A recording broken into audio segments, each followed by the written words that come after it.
Bonjour à toutes et à tous. Alors aujourd'hui, je vais vous proposer l'exercice 4 du sujet 2, septembre 2024, métropole. Nous sommes le 11 avril 2025. Dans le descriptif de la vidéo, vous trouverez un polycopier en format PDF ainsi qu'un lien vers mon blog où vous pouvez trouver divers documents de maths spécialité ou maths experte. Si mon travail vous convient, n'hésitez pas à m'envoyer un pouce levé, ça m'encourage à continuer, moi qui suis à la retraite, et éventuellement m'envoyer un message. J'y répondrai. L'énoncé. Alors pour chacune des affirmations suivantes, indiquez si elle est vraie ou fausse. Chaque réponse doit être justifiée. Une réponse non justifiée ne rapporte aucun point. Les 5 questions de cet exercice sont indépendantes. Bon, de ce fait, je vais corriger question par question. Donc on va s'intéresser à la première question. On considère le script écrit en langage Python ci-dessous. Donc on définit une fonction qu'on appelle seuil et avec un paramètre grand S.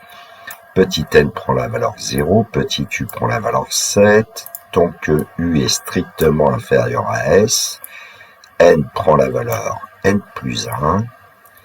U prend la valeur 1,05 U plus 3 et puis on renvoie la valeur de n. Affirmation 1. L'instruction seuil de 100 renvoie la valeur 18. Bon, évidemment l'idéal c'est d'avoir un stylo, un papier et puis de chercher. Éventuellement une calculatrice ici aussi. Et puis la correction dans quelques instants.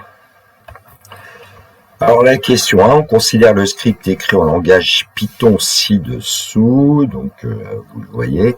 Affirmation 1, l'instruction seuil de 100 renvoie la valeur 18. Alors j'ai déjà décrit le seuil, la fonction seuil en fait, le script Python. Alors on voit que pour une valeur de n qui prend la valeur 0, on dit que u prend la valeur 7. Ensuite, tant que u est plus petit que s, n prend la valeur n plus 1, u prend la valeur 1,05 u plus 3, et puis renvoyer n. Alors on a envie quand même, quand on voit ce genre de script, de dire on va poser une certaine a,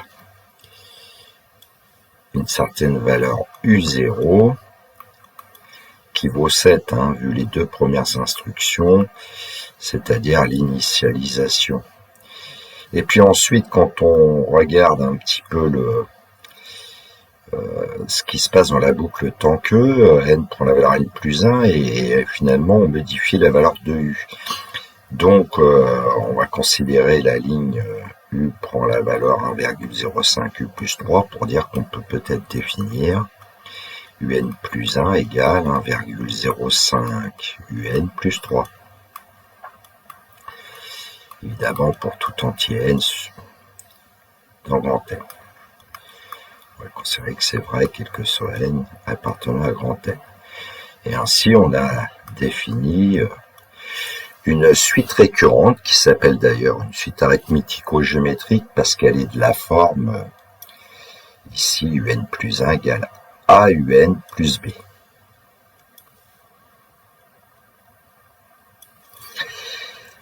Bon, alors qu'est-ce qu'on lui dit? Tant que U est strictement inférieur à S, il va falloir passer au rang suivant. Alors, on ne sait pas trop si on va rentrer d'ailleurs dans la boucle ici, puisque si, par exemple, vous avez un nombre S qui est inférieur ou égal à 7, on ne rentrera pas dans la boucle, donc on renverra la valeur 0. Par contre, si on rentre dans la boucle, alors est-ce qu'on est sûr que finalement ce script va fonctionner, nous renvoyer une valeur de n. Et donc on nous parle de l'instruction seuil de 100 qui renvoie la valeur 18. Alors je dois vous dire que cette question m'a beaucoup agacé parce que quand on demande de justifier, selon moi, il faudrait pouvoir justifier qu'on va bien renvoyer une valeur de n. Bon, j'en parlerai après. Pour l'instant, on va essayer de trouver la réponse. Alors, comment trouver la réponse? Alors, évidemment, si vous avez une calculatrice avec laquelle vous pouvez écrire le script Python vous devez pouvoir trouver la valeur de n. Sinon, voilà ce que je propose avec une calculatrice. Et ça va être indépendant du modèle, même si moi je vais utiliser une TI. Et bien, les instructions, vous pouvez procéder ainsi. Stocker la première valeur 7 dans U et puis ensuite écrire la formule 1.05 multiplié par U plus 3 et restocker dans U. En faisant entrer une première fois vous aurez U1, une deuxième fois U2 et ainsi de suite. Et on va pouvoir voir à partir de quel moment cette suite va dépasser, enfin un terme de la suite va dépasser 100. Bon, est-ce que c'est une justification? Moi, je crois pas. Donc, utilisation d'une calculatrice, on a dit qu'on allait placer 7 dans la mémoire U, entrée, et puis ensuite, on va écrire 1.05 multiplié par U, plus 3, à stocker dans U. Donc la première fois, on va faire entrer, on obtient 10,35. Et puis maintenant, la mémoire U, ce qu'elle contient, c'est 10,35. Donc en réécrivant 1.05 fois U plus 3 à stocker dans U, on aurait U2, etc. Alors, il suffit de faire entrer, c'est ça qui est pratique. Bon, on voit qu'ici, on est passé de 7 à 10,35, donc U0 est plus petit que U1, qui est plus petit que U2, qui est plus petit que U3. Donc on pourrait conjecturer que la suite UN est croissante, et puis minorée par 7 d'ailleurs. Bon, à quel moment on va dépasser 100? Alors là, j'ai pas compté, c'est ça l'inconvénient de cette méthode. Et est-ce qu'on va dépasser 100 a priori?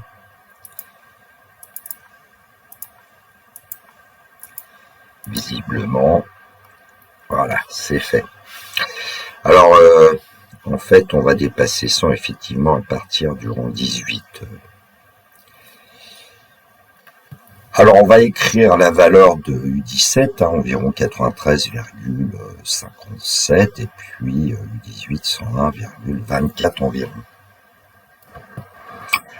Donc, en indiquant les deux valeurs approchées de U17 et U18, on peut dire que U17 est strictement inférieur à 100, qui est inférieur égal à U18, vu que dans le script Python, on nous disait tant que U est strictement inférieur à S, on travaille, donc ça veut dire qu'il suffit d'obtenir U18 supérieur égal à 100. Bon, si on avait mis un inférieur strict, c'était pas très grave, donc on va pouvoir dire que l'affirmation 1 est vraie. Alors, je vais vous montrer quand même des petites choses. Alors évidemment, le jour du bac, qu'est-ce qu'on fait? Eh bien, vous pouvez toujours essayer de rédiger là ce qu'on vient de faire et puis laisser de la place et puis évidemment travailler tout l'exercice. Et si à la fin, vous voyez, vous avez encore un peu de temps, vous pouvez essayer de faire des compléments sur cette question. Le correcteur en sera certainement satisfait si évidemment, vos compléments sont corrects. Donc, je vous rappelle la définition de la suite, et puis nous, ce que nous allons essayer de faire, par exemple, c'est de montrer, on va montrer par récurrence que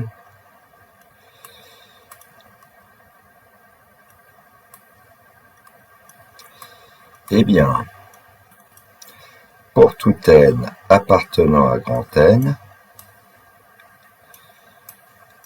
il faut penser aussi à la récurrence d'ailleurs, 7 inférieur égal à UN, inférieur égal à UN plus 1. Alors pourquoi est-ce que on peut conjecturer que UN est inférieur égal à UN plus 1? C'est parce qu'on a conjecturé que la suite UN était croissante.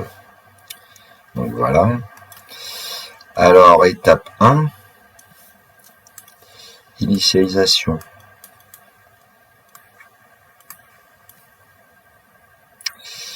Bon, je ne vais pas écrire initialisation, on va essayer d'écrire ce qu'il faut faire. Alors, à l'étape 1, il faut vérifier que la propriété est vraie au rang n égale 0 ici, c'est-à-dire qu'il faut vérifier que 7 inférieur égal à U0 inférieur égal à U1. Bon, ça vous fait travailler les suites, hein, de toute façon, et la récurrence. Alors, on sait que U0 vaut 7. Donc, on a besoin de calculer U1, et U1, on sait que grâce à la formule de récurrence, UN plus 1 égale 1,05 UN plus 3, c'est 1,05 multiplié par U0 plus 3. C'est-à-dire 1,05 multiplié par 7 plus 3. Bon, on a vu à la calculatrice que ça allait nous donner 10,35. Si mes souvenirs sont bons. Donc la question à se poser, est-ce que 7 est inférieur ou égal à 7, inférieur ou égal à 10,35? Ben, ça c'est vrai, hein, on peut l'affirmer. Et donc on a 7 inférieur ou égal à U0, inférieur ou égal à U1. Ce qui veut dire que la propriété est vraie au rang n égale 0. L'étape 2, l'hérédité, supposons que 7 inférieur ou égal à UN, inférieur ou égal à UN plus 1 pour un certain entier n supérieur ou égal à 0, montrons alors que 7 va être inférieur ou égal à UN plus 1, inférieur ou égal à UN plus 2. On suppose que la propriété est vraie à un certain rang n supérieur ou égal à 0, et on montre alors que la propriété est vraie au rang suivant n plus 1.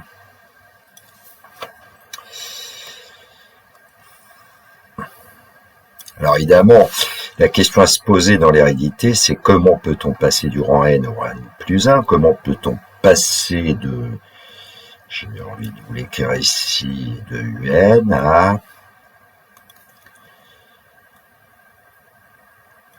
plus 1, quoi. Ben, on connaît la formule de récurrence qui nous dit que un plus 1, c'est 1,05 UN plus 3.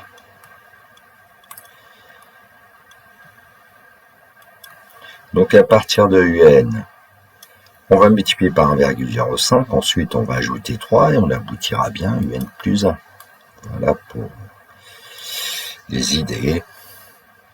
Alors on va partir de ce qu'on appelle l'hypothèse de récurrence, puisqu'on suppose que 7 inférieur ou égal à UN inférieur ou égal à UN plus 1, et ça s'appelle l'hypothèse de récurrence. Alors je ne vais pas tout écrire, hein, dans le polycopier c'est écrit, hypothèse de récurrence, je vais l'appeler HR, on va faire une copie, hein, brouillon, on fait ce qu'on veut. Et donc en multipliant par 1,05, on ne change pas le sens des inégalités, puisque 1,05 est un réel strictement positif.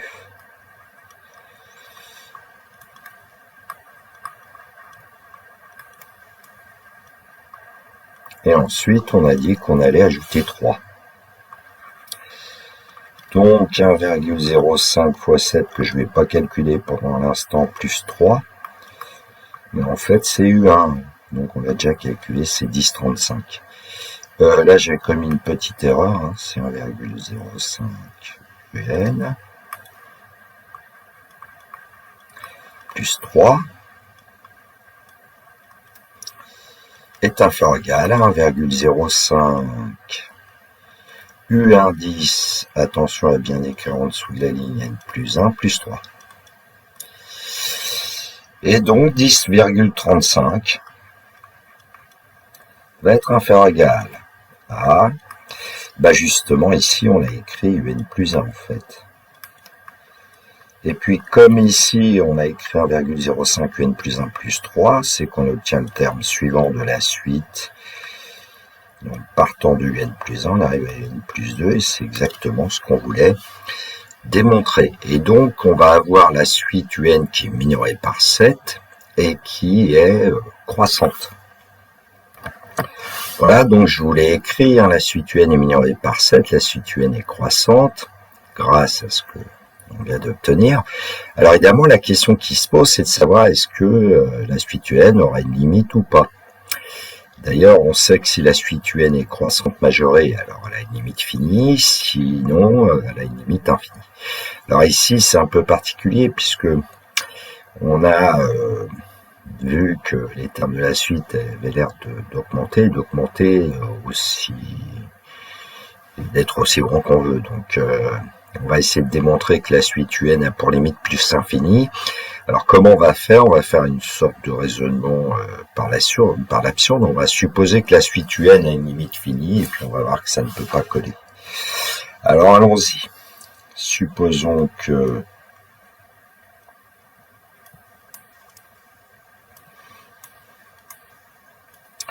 eh bien, UN a pour limite un nombre que je vais appeler grand L. Évidemment, avec grand L, bon, je pourrais l'appeler petit L après tout, avec petit L appartenant à R. Bon, alors qu'est-ce qui se passe? Eh bien, comme on sait que quel que soit n appartenant à grand N, UN plus 1 est égal à 1,05 UN plus 3, par passage à la limite, on aurait la suite UN tend vers L, mais la suite UN plus 1 aussi. Et donc on aurait L qui serait égal à 1,05 L plus 3. Donc il s'agit finalement de résoudre une équation du premier degré et une inconnue. Bon, alors ça va nous donner, si on transpose 1,05 L dans le premier membre, on va obtenir moins 0,05 L égale 3. Donc on va obtenir un nombre L strictement négatif, et 3 divisé par 5 centièmes, c'est 3 multiplié par 100 divisé par 5, et donc on obtiendrait L égale moins 60. Alors pourquoi est-ce que ça n'est pas possible? Eh bien, notamment parce que tous les termes de la suite UN sont supérieurs ou égaux à 7, et donc la limite devrait être supérieure ou égale à 7. Donc on ne peut pas obtenir L égale moins 60. Il y a une autre façon de le dire aussi. Si la suite UN, comme elle est croissante, si elle convergeait vers petit l, alors tous les termes de la suite seraient inférieurs ou égaux à L. Ça, c'est une propriété du cours, donc il serait inférieur ou égaux à moins 60. Ça n'est pas possible, puisque déjà le premier U0 vaut 7. Bon, bref, ça veut dire que la suite UN n'a pas de limite. Hein. Donc là, ça, c'est impossible. De limite finie, pardon. Et comme la suite UN est croissante et qu'elle n'a pas de limite finie, c'est que la suite UN tend vers plus l'infini. Bon, la limite de UN, quand elle tend vers plus infini, c'est plus infini. Et puis, avec un petit dessin, finalement, on se dit, tiens, U0 vaut 7, U1 vaut 10,35.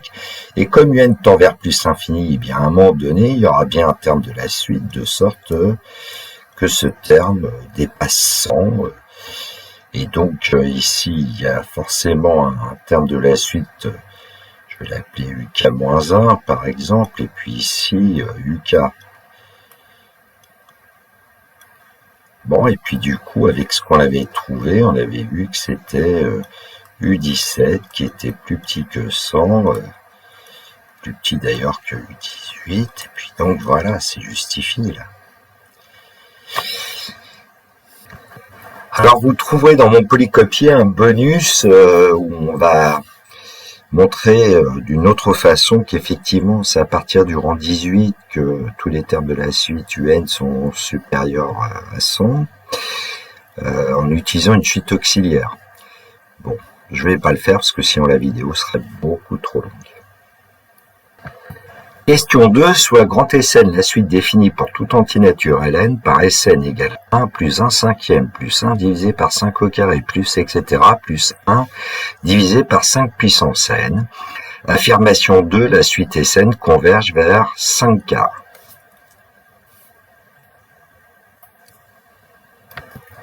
Et donc, on va essayer d'exprimer la suite Sn ici un petit peu autrement parce que on voit qu'on va pouvoir dire que Sn c'est 1 plus 1 cinquième plus...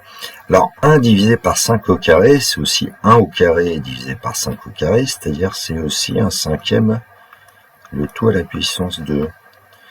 Plus, on aurait a priori après 1 cinquième à la puissance 3, plus etc. Et donc on va avoir le dernier terme, ça va être 1 cinquième à la puissance n.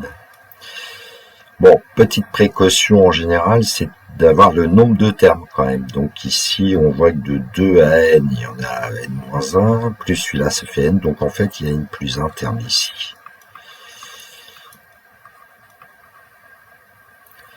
Et on reconnaît la somme de termes consécutifs d'une suite géométrique de raisons 1/3 de premier terme 1. On a même une formule dans le cours de première. Et donc, on va pouvoir dire que notre somme ici est égale à, eh bien, au numérateur 1 moins la raison, 1 moins 1/5, et au numérateur 1 moins 1/5 à la puissance le nombre de termes, c'est-à-dire ici n plus 1.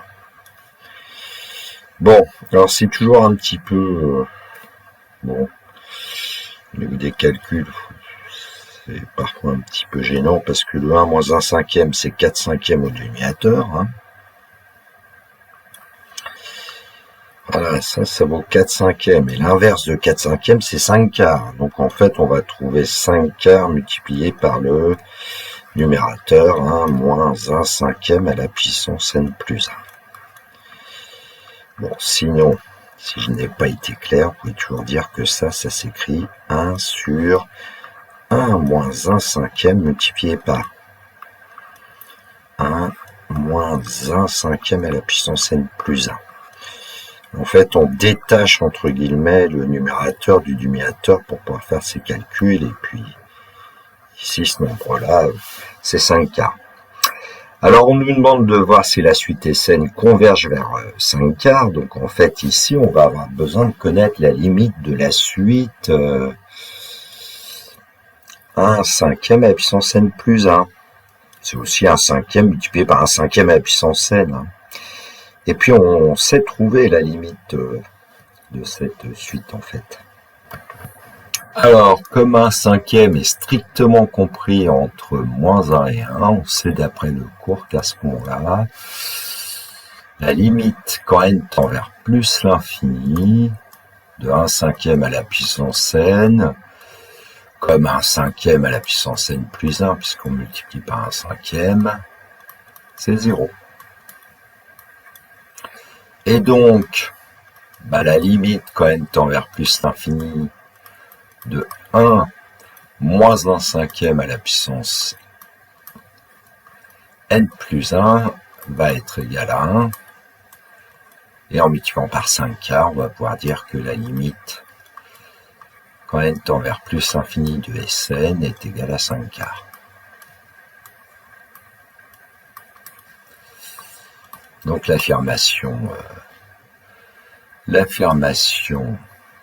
2 est vraie.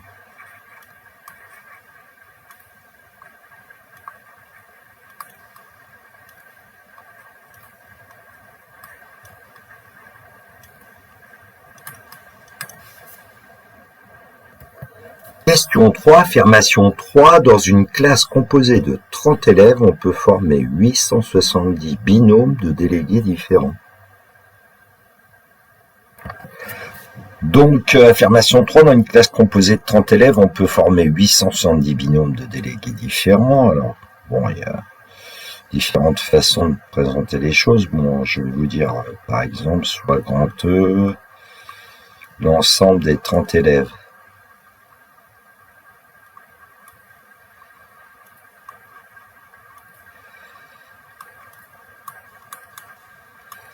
Donc on peut dire par exemple que grand E pourrait s'écrire élève 1, élève 2, etc. jusqu'à élève 30. Cardinal 2 égale 30. On va profiter pour écrire ça, même si c'est pas forcément utile. Et puis, qu'est-ce qu'un binôme? Eh bien, un binôme, eh bien, c'est une partie de E à deux éléments.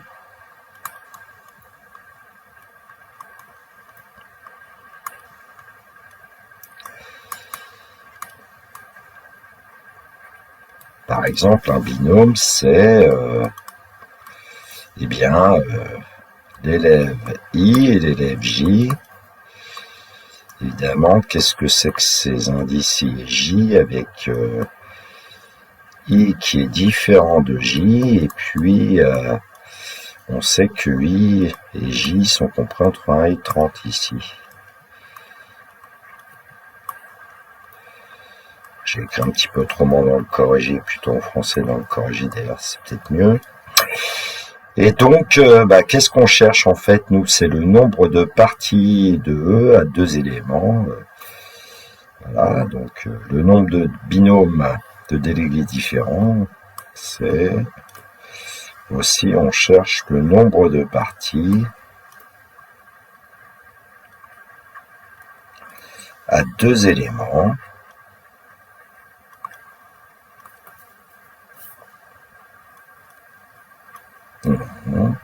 Deux éléments, pas trois, à deux éléments parmi 30 éléments en fait. Bon, on connaît ce nombre d'après le cours, c'est 2 parmi 30. C'est le nombre de combinaisons de deux éléments pris parmi 30 éléments. Alors 2 parmi 30, on sait qu'on peut l'écrire par exemple... Alors 2 fois 1 au dénominateur et puis 30 fois 29 au numérateur. Donc en fait, ça va nous donner 15 fois 29. Simplifiant. Donc 15 fois 30, 450, moins 1 fois 15, ça devrait nous donner 435. Alors, comme on lui disait dans l'affirmation 3 que dans une classe composée de 30 élèves, on peut former 870 binômes de délégués différents et que nous, on aurait trouvé 435, c'est-à-dire en fait la moitié. Il n'y a pas d'ordre ici. Et donc, on va pouvoir dire que l'affirmation est fausse. L'affirmation 3, je crois.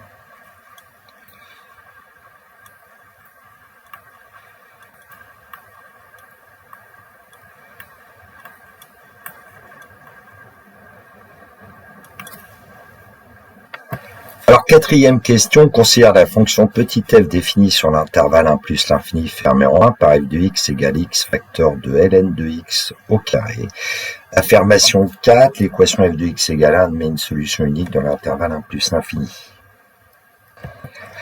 Bon, je vous propose de conjecturer, tiens, en fait, la réponse, alors avec une calculatrice TI, ici on va placer x multiplié par...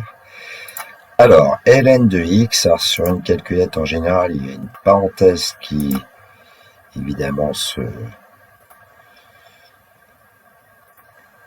en tout cas sur cette calculette, il y avait une parenthèse qui se mettait automatiquement. Donc voilà, x. Alors, ln de x au carré comme ça, serait peut-être mieux, par exemple, de le mettre à l'extérieur. Bon, je pense que ça aurait fonctionné quand même, mais bon. Ah, j'ai oublié une parenthèse, évidemment. C'est ln de x, parenthèse. Bon. Alors, on a besoin d'un tableau de valeurs pour essayer de créer une fenêtre. Alors, n'oublions pas qu'on travaille que sur l'intervalle ici, 1 plus infini. Donc, on va démarrer la table à 1 et puis on va prendre un pas. Alors, on va aller 0,5. Il y a une table au-dessus de graphe sur cette TI, et puis voilà, on va avoir des valeurs 0. Bon, pour l'instant, on a l'impression que les valeurs augmentent. Bon, ça va me permettre de régler la fenêtre, et puis je crois que l'équation c'était f de x égale 1. Donc, on peut peut-être travailler entre 1 et, par exemple, 5. Fenêtre. 1, 5, alors, je crois qu'il y avait 0, la graduation, on va prendre 1, pour Y-min, on peut peut-être prendre moins 1 après tout, je crois qu'il faut aller au moins jusqu'à 12, allez, on va prendre moins 2, ici on va prendre 12, et puis la graduation sur l'X et Y, on va prendre 2, bon, graphe. Alors voilà notre... courbe de notre f qui se dessine. petit f a l'air d'être strictement croissante sur un plus infini. Et puis, pour l'équation f de x égale 1, je vais retourner dans f de x, et puis on peut placer dans y2 1. Entrée, et puis on va... Puis c'est en graphe, donc apparemment, la droite d'équation y égale 1 coupe la courbe c de f en un seul point. On va peut-être un petit peu améliorer les choses en se disant qu'après tout, dans la fenêtre, on pourrait peut-être travailler, par exemple, entre 1 et 3, et puis ici, on va diminuer. On va revoir la table, je ne vais pas le faire. On verra bien ce que ça donne. Voilà. Bon. Alors, sur cette calculette, il y a un menu calcul qui vous permet d'effectuer l'intersection entre notamment deux courbes. Alors, je vais me déplacer un peu parce qu'on s'est mis à peu près au centre de l'écran. Et voilà, là, ici, on est sur la courbe de f. Ensuite, on fait entrer sur la courbe d'équation y égale 1. On fait entrer, valeur initiale, bon, pourquoi pas. Et l'intersection, la calculette vous donne une valeur approchée de x, environ 2,020774. Bon. Regardons un petit peu. La calculatrice garde en mémoire la valeur de x, vous voyez. Bon, on peut aussi se dire que, après tout, on peut calculer f de x, y1 de x, qui devrait nous donner 1 ou environ 1. Bon. Alors, on a quand même des éléments pour travailler. On va étudier les variations de la fonction petit f. Et visiblement, f est dérivable sur 1 plus l'infini, c'est le produit de fonctions dérivables. Bon, on va commencer par étudier les variations de f. Alors, quel que soit x appartenant à l'intervalle 1 plus infini, f de x, c'est x multiplié par ln de x au carré. Donc en fait, ici, on a affaire à un produit. Si on veut dériver un produit, on va rappeler la formule. Alors, f s'écrit sous la forme u fois v, donc on va pouvoir dire que f', c'est u' v plus u v'.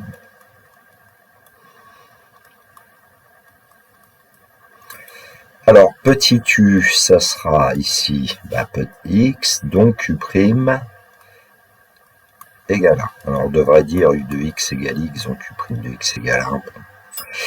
Et puis v, c'est ln de x au carré. Alors, évidemment, ici, pour dériver un carré, on devrait connaître une certaine formule. Je vais vous l'écrire peut-être en dessous. La dérivée de w carré, c'est 2w', je vais écrire ici, ou 2w', w de x ici c'est ln de x, donc w'1 sur x. Bon, on va pouvoir dire ce que c'est que v', c'est 2 fois, alors la dérivée de ln de x1 sur x, et ln de x. Passons au calcul de f' de x, donc on va obtenir 1 multiplié par ln de x au carré, plus x, facteur de... Est-ce qu'on a trouvé ici qu'on peut écrire par exemple 2 ln de x divisé par x. Donc f' de x va être égal à...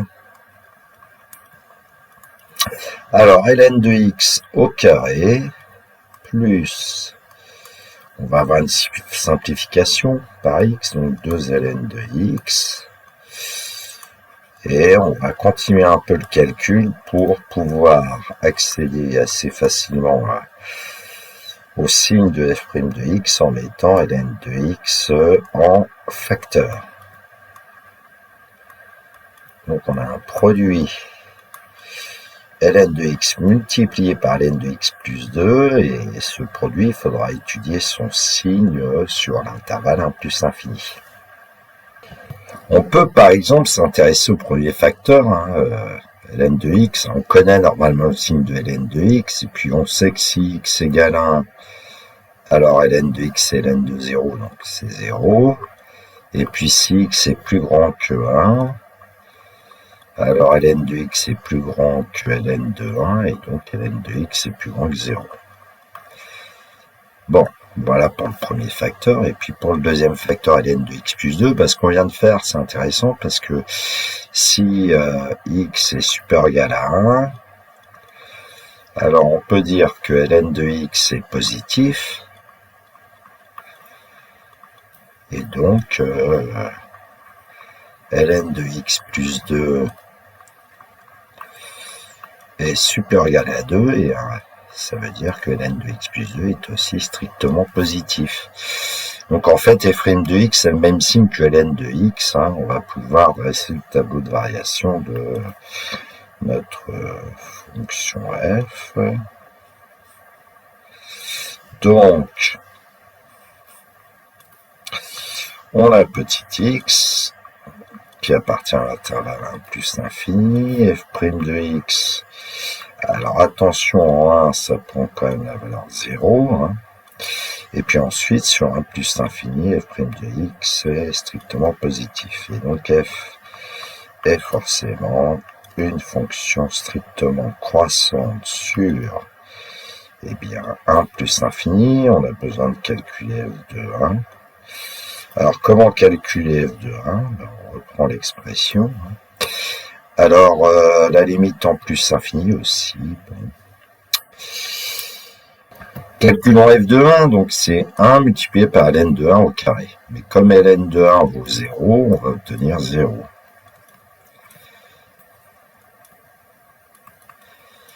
Voilà pour f de 1. Et puis si on s'intéresse à la limite en plus l'infini, on va avoir limite. Alors, quand x tend vers plus infini. Alors, le premier facteur x étant vers plus infini, on va plutôt s'occuper du deuxième, ln de x au carré. Alors, on sait que ln de x a pour limite plus l'infini, donc la limite quand x tend vers plus l'infini de ln de x au carré, ça sera aussi plus l'infini. Je vais le mettre comme ça. On sait que la limite de quand x tend vers plus infini, c'est plus infini. Et donc, par produit, on va obtenir que la limite quand x tend vers plus infini de x facteur de ln de x le tout au carré, c'est plus infini. Donc, on a la limite de f en plus infini qui est plus infini. Alors, je vais revenir vers le tableau de variation, et donc on peut le compléter. On a 0 ici et plus infini ici.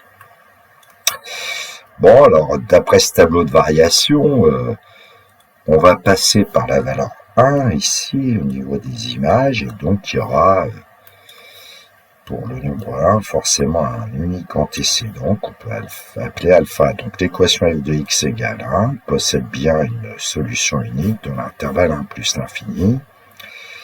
Alors ça, apparemment, le genre du bac, ça suffit. Je vais quand même vous faire une rédaction en utilisant le corollaire du théorème des valeurs intermédiaires.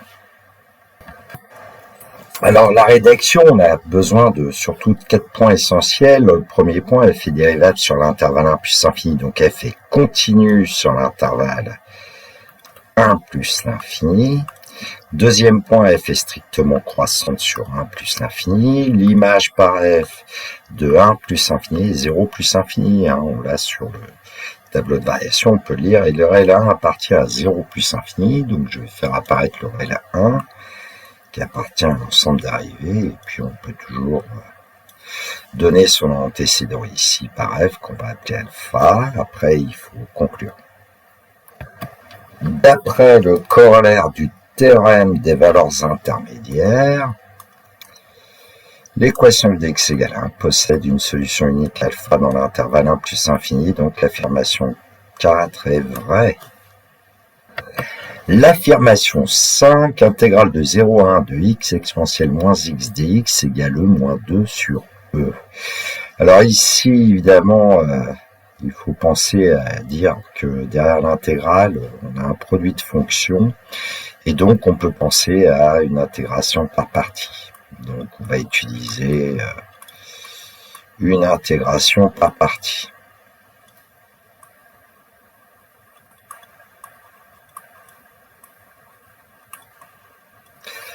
Alors évidemment, il y a le problème de savoir choisir parmi x exponentielle moins x, laquelle va être la dérivée. Et en fait, en général, il vaut mieux dériver x et donc intégrer exponentielle moins x.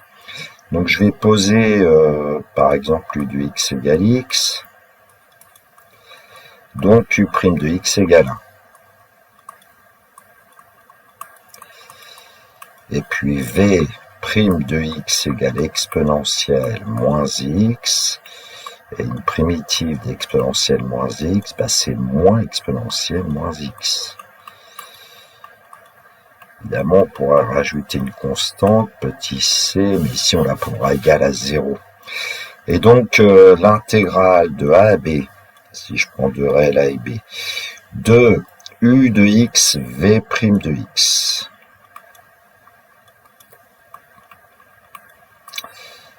C'est en fait la variation de u de x, v de x, entre a et b.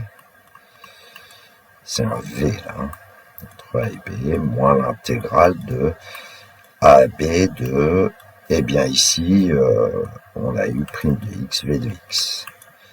Bon, ça vient de la formule de dérivée de u fois v.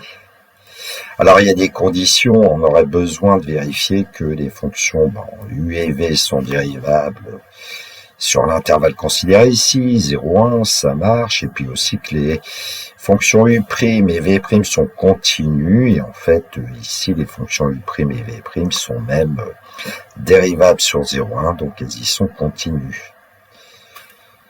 Alors, ça va nous donner l'intégrale de 0 à 1 de x exponentielle moins x dx. On va pouvoir dire que c'est le produit de... Alors, u de x, x, facteur de moins exponentielle moins x, dont on calculera la variation entre 0 et 1, moins l'intégrale de 0 à 1, u' c'est 1, et puis v de x, on va prendre ici, j'ai oublié de... Je l'ai dit, mais je crois que j'ai oublié de l'écrire, moins exponentielle moins x, dx. Alors évidemment, ça n'a d'intérêt, cette intégration par partie, que si on peut facilement calculer l'intégrale qui est ici, intégrale de 0 à 1, de 1 fois exponentielle moins x dx. Alors comme ici il y a 1, ça va nous donner l'intégrale de 0 à 1 de moins exponentielle moins x dx, et on sait trouver assez facilement une primitive de moins exponentielle moins x et exponentielle moins x. Ainsi, l'intégrale qu'on cherche, c'est moins x exponentielle moins x, dont on calculera la variation entre 0 et 1, moins, et bien une primitive de moins exponentielle moins x et exponentielle moins x, dont on cherchera la variation entre 0 et 1. Alors, différence des variations, c'est variation de la différence.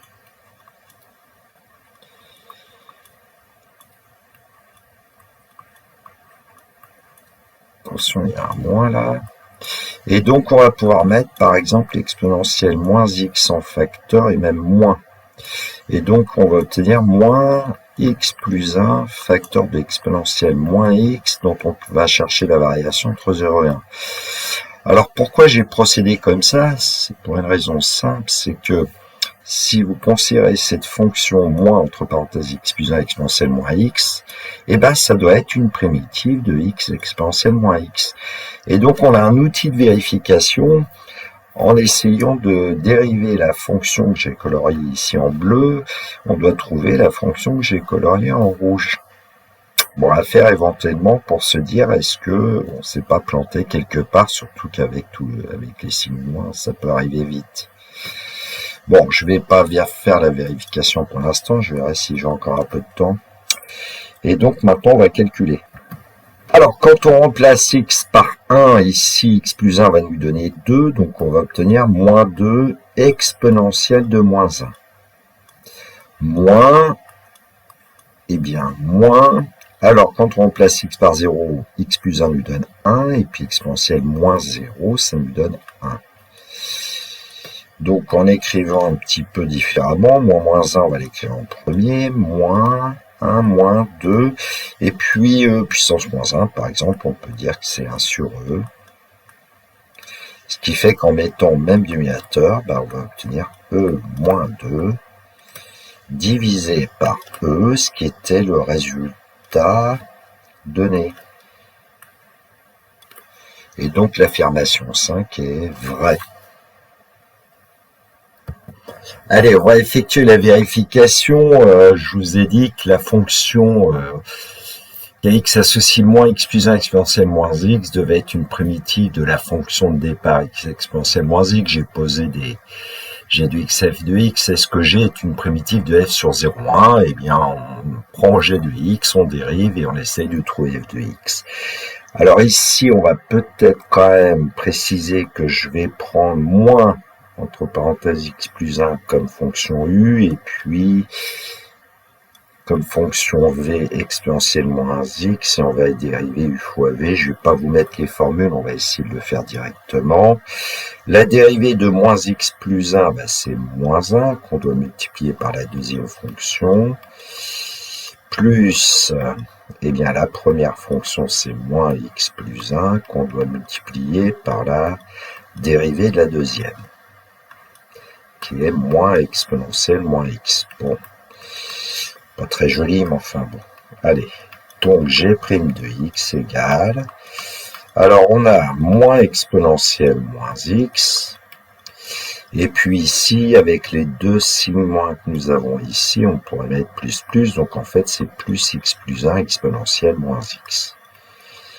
Peut-être pas aller trop vite.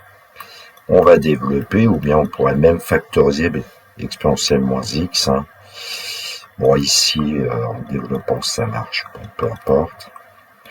Moins exponentielle moins x, plus x exponentielle moins x, plus exponentielle moins x. Donc, il y a des simplifications et on obtient bien g' de x égale x exponentielle moins x, c'est-à-dire que g' de x est égal à f de x. Et donc petit g est bien une primitive de petit f, donc on est rassuré. Voilà, cette vidéo est terminée pour moi. Il me reste à vous souhaiter une très belle journée. Surtout, prenez bien soin de vous, que la force soit avec tous les étudiants. Et il me reste à vous dire le classique.